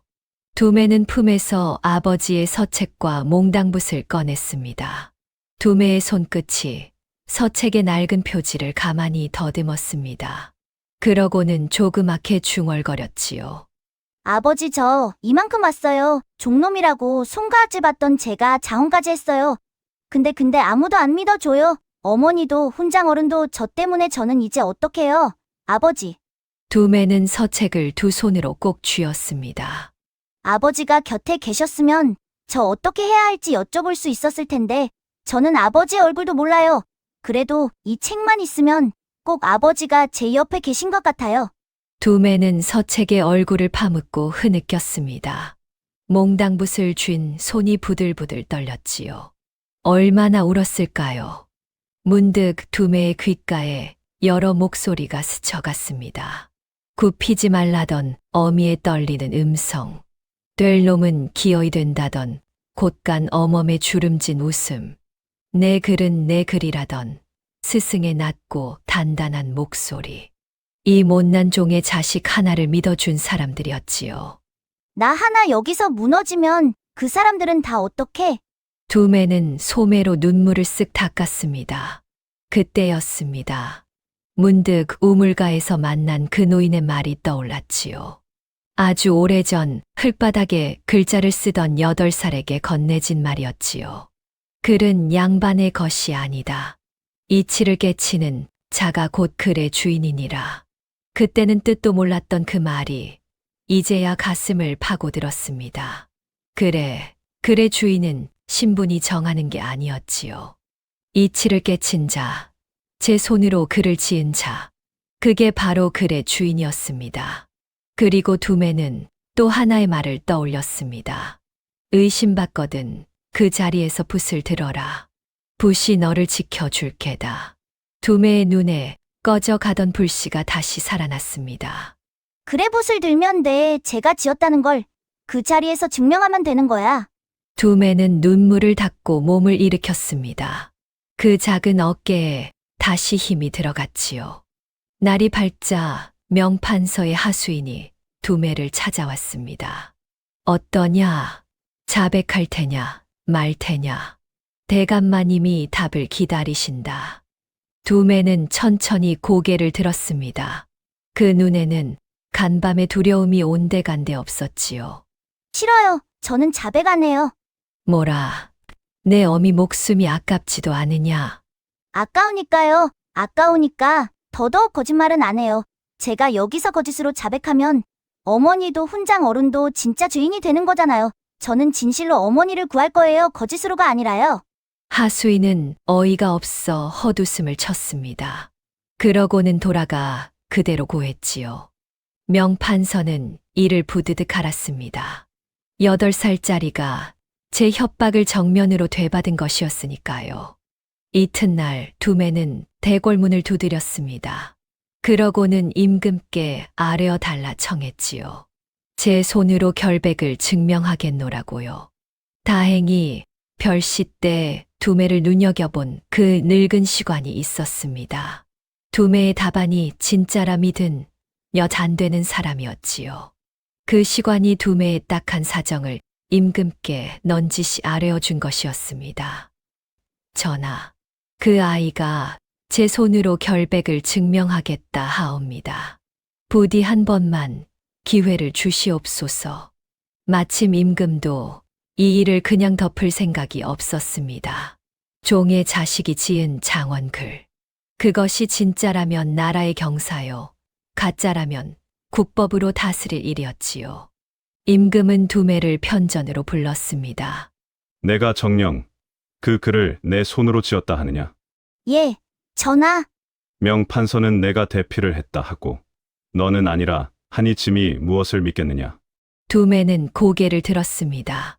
그 눈빛은 8살의 것이 아니었지요. 전하 그렇다면 이 자리에서 저에게 시제를 내려주시옵소서. 붓을 쥐어주시고 무엇이든 물어주시옵소서. 제가 지은 글인지 아닌지는 그 자리에서 가려질 것이옵니다. 곁에 있던 대신 하나가 눈살을 찌푸렸습니다. 전하, 한낱 종놈의 청을 어찌 그리 귀히 들으시옵니까? 종놈의 청이 아니라 억울하다는 자의 청이다. 죄가 있는지 없는지도 가리지 않고 벌하는 것이 어찌 나라의 법이겠는가? 임금의 말에 그 대신은 입을 다물었습니다. 두매는 그 한마디에 가슴이 뜨거워졌지요. 세상에 제 말을 끝까지 들어주려는 이가 그래도 하나는 있었으니까요. 편전에 정적이 흘렀습니다. 임금의 눈이 번뜩였지요. 그건 임금이 바라던 바로 그 방도였으니까요. 좋다. 사흘 뒤 짐이 친히 너를 시험하겠다. 명판서와 그 아들도 함께 부르라. 대필이 있었는지 없었는지 그 자리에서 낱낱이 밝힐 것이다. 두매는 깊이 머리를 조아렸습니다. 드디어 붓으로 모든 걸 증명할 자리가 열린 것이었지요. 옥에 갇힌 어미와 스승을 구할 길도 바로 그 자리에 있었습니다. 그날 밤 두매는 몽당붓을 꼭 쥐고 앉아 사흘 뒤를 기다렸습니다. 두렵지 않다면 거짓말이었지요. 허나 두매는 이제 알았습니다. 붓을 드는 것 말고는 어미와 스승을 구할 길이 없다는 것을요. 그리고 제 붓이 반드시 제 결백을 증명해 주리라는 것도요. 기다리세요. 어머니 제가 꼭 이 붓으로 구해드릴게요. 두매는 캄캄한 창밖을 바라보았습니다. 그 작은 눈동자에 흔들림 없는 각오가 어렸지요. 드디어 사흘 뒤 편전에서 친시가 열렸습니다. 임금이 친히 자리했고 명판서와 세현도 불려왔지요. 옥에 갇혔던 어미 순덕과 윤훈장도 그 자리에 끌려 나와 세워졌습니다. 두매는 편전 한복판에 섰습니다. 몽당붓 한 자루를 꼭 쥔 채였지요. 명판서가 그런 두매를 비웃듯 내려다보았습니다. 전하, 굳이 이런 자리까지 마련하실 것이야 있사옵니까? 종놈은 종놈일 뿐이옵니다. 곧 그 미천이 드러날 것이옵니다. 임금이 손을 들어 좌중을 조용히 시켰습니다. 시작하라. 두매, 세연 두 사람 모두 이 자리에서 짐이 내는 시제로 글을 지어라. 대필이 있었다면 붓 앞에서 낱낱이 드러날 것이다. 임금이 시제를 내렸지요. 시제는 뿔이었지요. 보이지 않는 뿌리를 두고 글을 지으라는 것이었습니다. 두매는 잠시 눈을 감았다가 몽당붓을 들었습니다. 막힘이 없었지요. 붓끝이 종이 위를 미끄러지듯 나아갔습니다. 깊은 뿌리는 땅속에 있어 보이지 않으나 가뭄에도 나무를 푸르게 합니다. 사람의 근본도 그러하니 비천한 흙 속에 있어도 그 푸름은 신분이 가리지 못합니다. 편전에 있던 대신들이 저도 모르게 탄성을 삼켰습니다. 8살이 그 자리에서 붓 한 번 멈추지 않고 지어낸 글이었으니까요. 저 어린 것이 대체. 대신들은 서로의 얼굴만 마주볼 뿐 말을 잇지 못했습니다. 조금 전까지 종놈이라 비웃던 바로 그 입들이었지요. 한편 세현은 붓을 쥔 손을 부들부들 떨고 있었습니다. 종이 위엔 글자 한자 없었지요. 미리 받아둔 위작도 몰래 베낄 흙바닥 글귀도 없는 이 자리에서 세현은 아무것도 쓸 수 없었습니다. 애초에 글을 지을 줄을 몰랐으니까요. 전하 그것이. 세현의 종이에는 덜덜 떨리는 손으로 겨우 끄적인 엉망진창 글자 몇 개가 전부였습니다. 임금의 눈이 싸늘해졌습니다. 세연은 어찌 이 모양이냐? 이 형편없는 글씨가 별시에서 장원을 다투던 그 실력이란 말이냐? 명판서가 다급히 나섰지요. 전하, 세연이 그저 긴장한 탓이옵니다. 원래는 훌륭한 글솜씨를 지녔사온데. 긴장. 종의 자식은 그 자리에서 명문을 짓는데 판서의 아들은 긴장으로 겨우 이 몇 자를 끄적인단 말인가? 임금이 두매의 답안과 별시 때 세연이 냈다는 답안을 나란히 놓게 했습니다. 이 두 글의 필체가 어찌 이리 다른가? 별시에서 세연이 냈다는 이 글은 방금 내가 덜덜 떨며 적어낸 이 형편없는 글씨와 도무지 같은 사람의 것으로 보이지 않는다. 세연, 별시의 그 글은 정녕 내가 지었느냐? 세현의 얼굴이 새하얗게 질렸습니다. 허나 세현은 순순히 물러서지 않았지요. 그건 제가 지은 게 맞사옵니다. 다만 오늘은 몸이 상하여 붓이 나가질 않을 뿐이옵니다. 그때 임금이 무언가를 떠올린 듯 물었습니다. 세연, 내가 얼마 전 달빛이 우물에 잠긴다는 글귀로 크게 칭송받았다지. 글방에서 붓이 트였다. 초문이 자자했다더구나. 그 글을 여기서 다시 이어 보아라. 뒷구절이 있었을 터. 세현의 입이 딱 붙었습니다. 이마에 식은땀이 송골송골 맺혔지요. 그 글귀 역시 애초에 제 것이 아니었으니까요.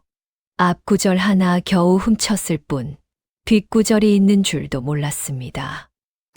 그것이 하도 오래되어 그때 두매가 조용히 입을 열었습니다. 달빛이 우물에 잠겨 물 깃는 이의 손끝에서 부서진다를 길어 올리니 두레박에 가득한 건 별이더이다. 좌중이 일제히 숨을 삼켰습니다. 두매가 그 뒷구절을 조금도 막힘없이 이어낸 것이었으니까요. 그 글은 소인이 물을 깃다가 지은 것이옵니다. 우물에 비친 달이 하도 고와서요. 흙바닥에 적어둔 것을 누군가 가져간 것이옵니다. 임금의 눈이 세현에게로 향했습니다. 이제 모든 것이 분명해졌지요. 세현이 문명을 떨쳤다는 그 글들이 실은 이종아이의 흙바닥에서 나온 것이었다는 사실이요. 마침내 세현이 그 자리에 털썩 주저앉았습니다. 더는 버틸 재간이 없었지요. 저는 아버지가 시키신 대로 했을 뿐입니다. 별씨의 그 글도 아버지가 사람을 사서 미리 지어 주신 것이옵니다. 저는 그저 남의 글을 베껴냈을 뿐이옵니다. 이놈, 닥치지 못할까? 허나 이미 늦었지요. 아들의 입에서 대필의 전모가 쏟아진 것이었습니다. 명판서가 이름난 문장가를 사서 위작을 지어 세현에게 넘긴 것. 정작 대필을 한 건 두매가 아니라 세현이었다는 것이요. 바로 그때 끌려 나와 있던 늙은 훈장이 앞으로 나섰습니다. 전하 늙은 죄인이 한 말씀 아뢰옵니다. 임금이 그 노인을 보다가 흠칫 놀랐습니다. 그대는 혹 오래전 조정에서 호련히 사라진 대제학이 아닌가? 좌중이 크게 술렁였지요. 대제학이라 하면 나라의 그를 관장하는 가장 높은 문신입니다. 두매도 눈이 휘둥그레졌지요. 제게 그를 가르친 그 초라한 오두막 노인이 실은 한 시대의 대문장가였다니요. 그러하옵니다. 소신은 10년 전 명판서의 모함을 받아 자리에서 쫓겨나 산골에 묻혀 살았사옵니다. 소신이 두매를 가르친 건 사실이오나 그 글을 대신 지어준 적은 결단코 없사옵니다. 두매의 재주는 하늘이 내린 것이옵니다. 그러자 순덕이 옥사리로 초췌해진 몸을 이끌고 앞으로 나섰습니다.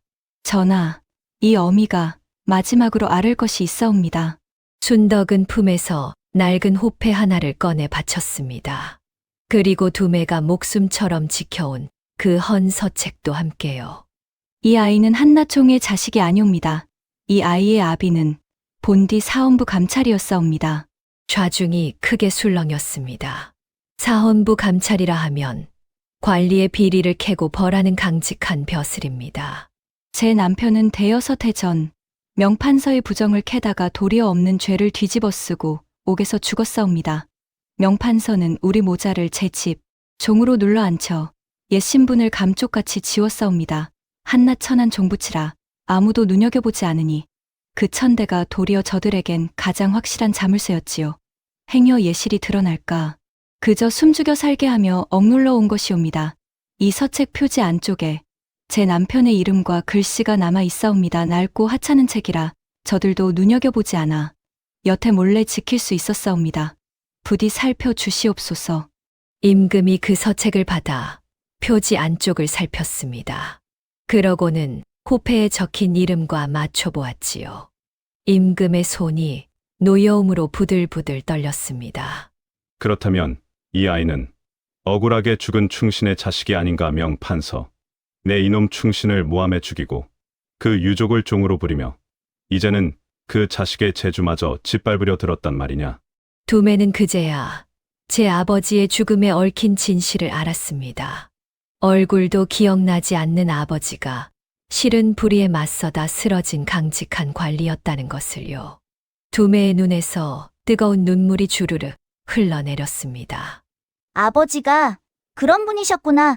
그래서 어머니가 너무 고다서 탈이라고 하셨던 거구나. 두매는 품속 서책을 꼭 끌어안았습니다.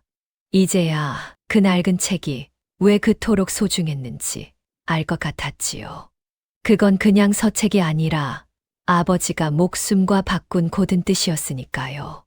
명판서의 다리가 풀려 그 자리에 털썩 주저앉았습니다. 전하 소씨는 여봐라. 저 명한주를 당장 하옥하라.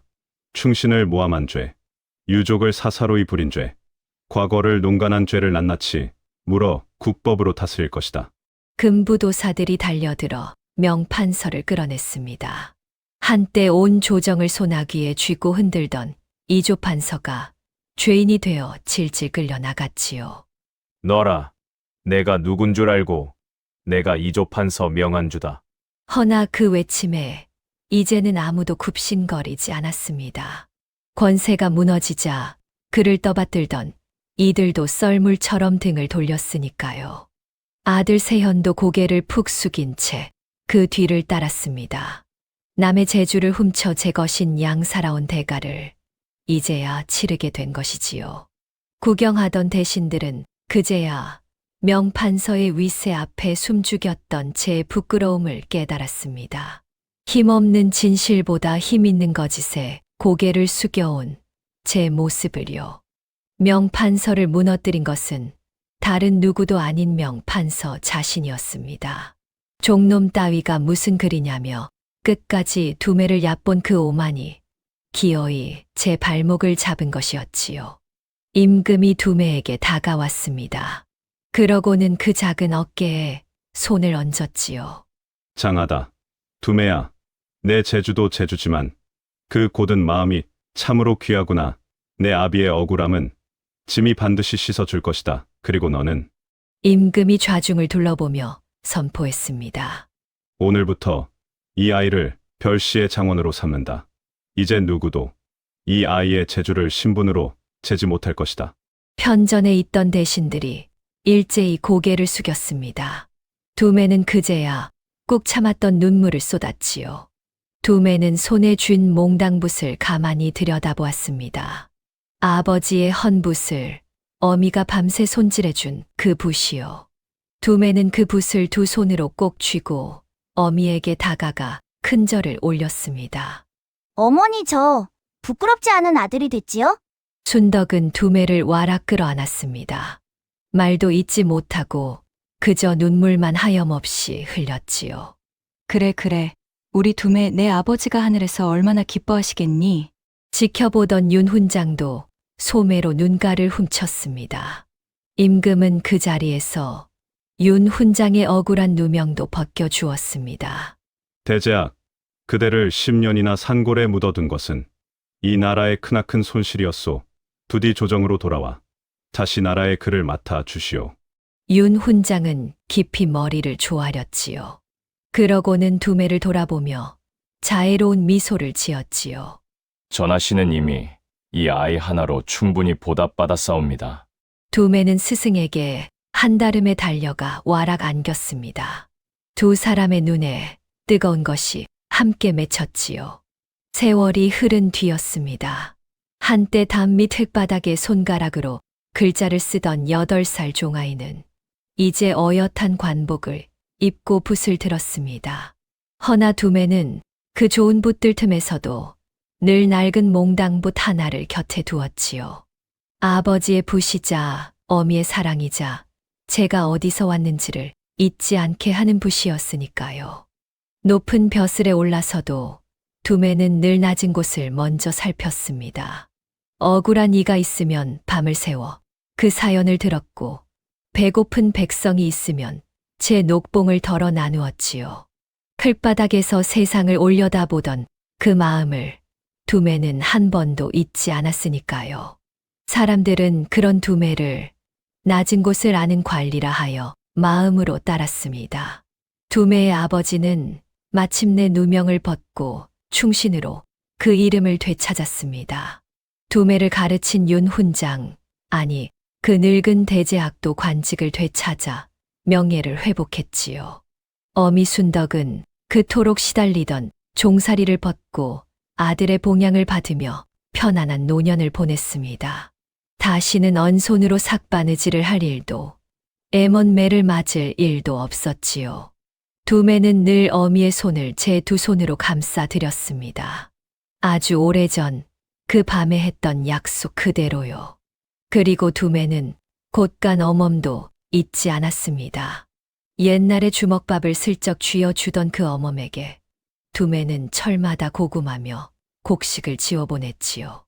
나중에 잘 되면 고구마를 실컷 사드리겠다던 그 어린 날의 약속을 끝내 지킨 것이었습니다. 그리고 사람들은 두고두고 이 이야기를 전했습니다. 그리란 양반이 독차지하는 것이 아니라 이치를 깨치고 정성으로 갈고 닦는 자의 것이라고요. 낮은 흙바닥에서 피어난 재주가 세상 그 어떤 비단보다 귀할 수 있다고 말이지요.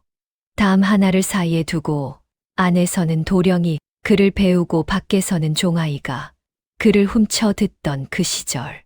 정작 글의 참 주인이 누구였는지를 이 이야기는 오래도록 일깨워 주었습니다. 오늘날까지도 말이지요. 다음 영상을 빠르게 만나보시려면 좋아요와 구독을 눌러주세요. 지금 화면에 나오는 더 재미있는 영상들도 함께 해주세요. 그럼 모두 행복한 하루 보내세요. 감사합니다.